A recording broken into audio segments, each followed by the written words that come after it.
20 years since Hurricane Katrina, one of the worst natural disasters in our country's history. That storm killed almost 1,400 people along the Gulf Coast.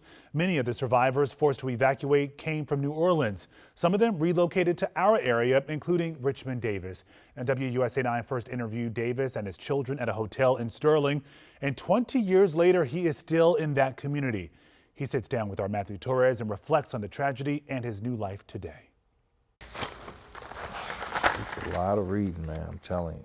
Richmond Davis is not a writer. I put it in words where I could understand it. But if you experienced what he went through, over 100 pages. There's a lot to say. Again, I titled it The Storm After the Storm. Journal entries detailing days after one of the worst chapters of his family's lives. Something tells me she's going to have a rough time trying to get out of New Orleans. It's been 20 years since Hurricane Katrina devastated New Orleans. Davis, a widower, was living in the 7th Ward. It's just amazing that, I'm still here to relive those memories every day in my head. Memories of when his house flooded. I woke up to water, hitting my back, and I'm like, what's going on? And that's when the levees broke. Memories of wading through water and finding a boat to help rescue people. Along the way, there was just bodies, there was several bodies that you could just see, people expired, people were putting blankets over them and everything. And memories reuniting with his kids at the Superdome, crowded with anxious residents waiting in the heat to get out. I pointed to those elderly women. Oh, this was when I was at the Dome. That's one thing I can remember, the smell of the streets and just the soot, just the water was on you, man. That was like something you could just throw up just thinking about. Here we are. Weeks later, Davis and his 3 children, carrying only a few items, I started grabbing all the important papers. Everything that I owned was in this backpack. Found themselves in Sterling, starting a new chapter as evacuees. And this is where WUSA 9 first met them. From Atlanta to D.C.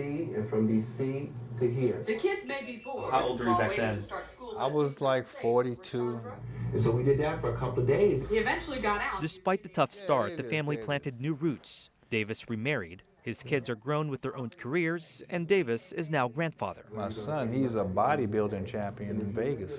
He went from working in construction to a 15-year career with the federal government as the maintenance mechanic for the NIH. By the grace of God, doors started to open, just because I stood around and people knew my situation with being a widower with my 3 kids, and they gave me an opportunity. Davis says despite the tragedy, new chapters have brought new blessings. A far cry from that one backpack he came with and still keeps. I wouldn't give this up for nothing because it reminds me of where I came from and what I've been through. God blessed me to come up here with a backpack to where I'm a homeowner. He may not be a writer. Stuff's still here. But if he could title a new entry now, it's likely The Light After the Storm. Pretty much, it's just a magical ride.